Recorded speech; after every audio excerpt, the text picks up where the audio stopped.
Isang K-Boys nagsalita na Chris may inamin kay Kalingap Rab. Yan po ang ating panoorin dito sa reaction video na ito.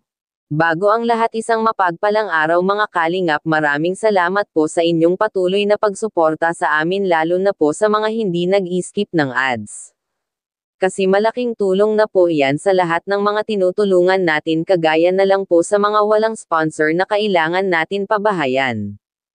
Pakiusap lang po, palagi natin suportahan ang ama ng Kalingap na si Kuya Val Santos Matubang at anak nito na si Kalingap Rab, Ate Edna Vlogs at Jack Tapia, para mas marami pa po ang matulungan ng Kalingap. Ngayon po mga Kalingap, may bagong update naman po tayo sa Tris Marias.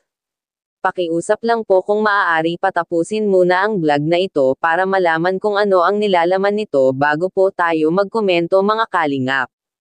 Kuya Rab, pinuntahan ang Tris Marias sa bagong bahay nila para bisitahin at alamin kung kumusta na ang kanilang bagong buhay ngayon, kaya isang K-Boys tinuruan si Nanay Lu Ningning kung paano gumamit ng rice cooker, kasi alam naman po natin hindi sila nakakagamit ng mga ganyan, kaya para mas sure tinuruan na lang talaga si Nanay para po magamit ang binili ni Kuya Rab na rice cooker.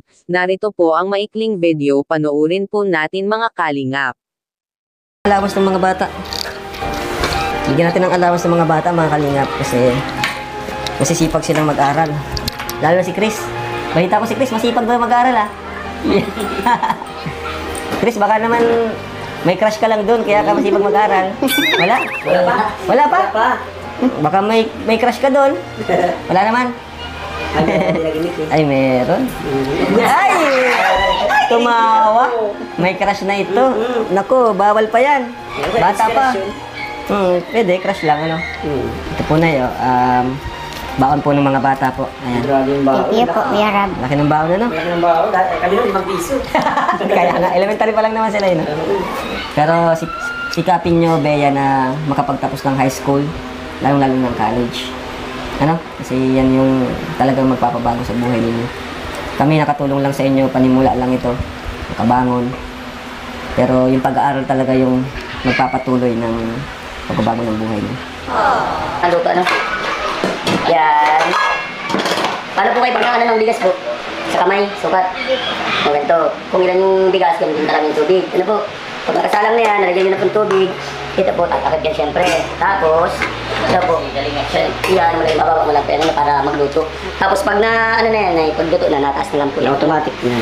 Tapos pwede nang karakana na. Pero dapat, pag nakasahin, dapat naluto din ang ulam. Hindi po dito na yan.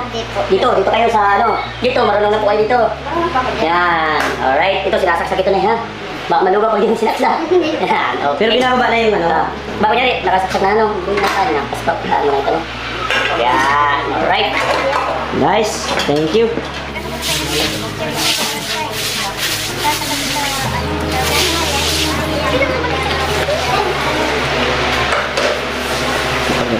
Kami malis,